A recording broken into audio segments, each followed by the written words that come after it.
ఆదిలాబాద్ పట్టణ శివారులోని దుర్గానగర్ హరితవనం అటవీ ప్రాంతం నుంచి పెద్ద ఎద్దున ఎండిన నీలగిరి చెట్లను నరికివేసి వాటిని లారీల ద్వారా ఇతర ప్రాంతాలకు తరలిస్తున్నారని, దర్జాగా అమ్మేసి ఆ శాఖకు చెందిన కొంతమంది సిబ్బంది సొమ్ము చేసుకుంటున్నారనే ఆరోపణలు వస్తున్నాయి.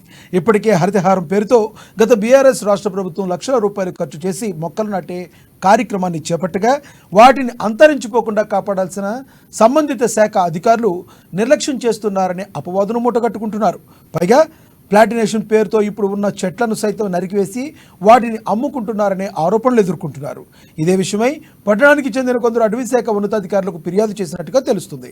వాస్తవానికి ప్లాంటేషన్ ఏర్పాటు చేయాలనే ఉద్దేశంతోనే ఈ ఎండిన చెట్లను నరికివేస్తున్నారని అనుకున్నప్పటికీ సంబంధిత శాఖ అధికారులు బహిరంగ టెండర్ ఎందుకు నిర్వహించలేదని, పత్రికా ప్రకటనలు ఎందుకు చేయడం లేదని ప్రశ్నలు ఇప్పుడు ఉత్పన్నమవుతున్నాయి.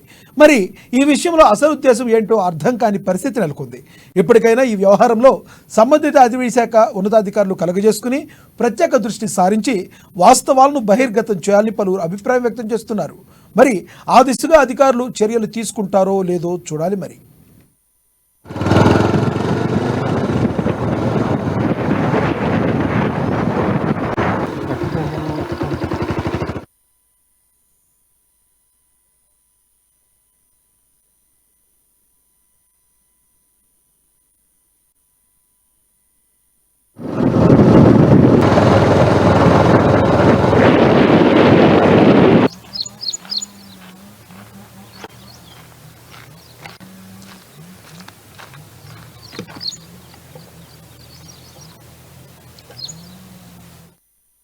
మరోవైపు గత బీఆర్ఎస్ ప్రభుత్వ హయాంలో 1,00,000 మొక్కల పెంపకంలో భాగంగా అప్పటి జిల్లా ఇన్ఛార్జ్ మంత్రితో పాటు ఎమ్మెల్యేలు ఉన్నతాధికారులందరూ కలిసి దుర్గానగర్లోని అటవీశాఖ హరితవనంలో మొక్కలు నాటి వాటి వద్ద వారి పేర్లు, హోదాతో కూడిన బోర్డులను ఏర్పాటు చేశారు.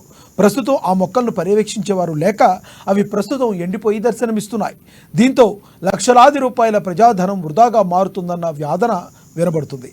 మొక్కల పెంపకం పేరిట, హరితవనం పేరిట గత ప్రభుత్వం లక్షలాది రూపాయలను దుర్వినియోగం చేసిందని, ఆ భారం ఇప్పుడు కాంగ్రెస్ సర్కారుపై పడి సంక్షేమ పథకాల అమలుపై ప్రభావం చూపుతుందనే అభిప్రాయం వ్యక్తమవుతుంది.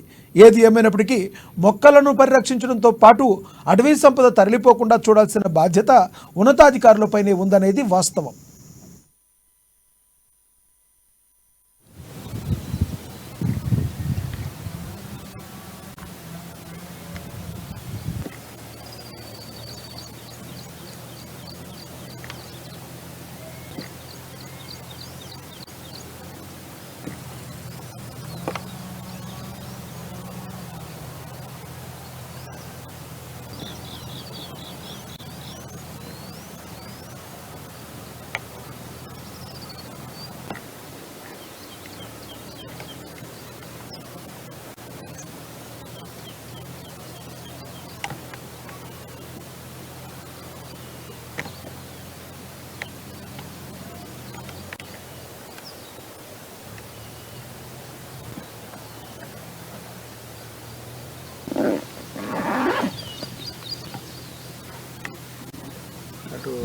బుల్డోజర్ చికెన్ లక్ష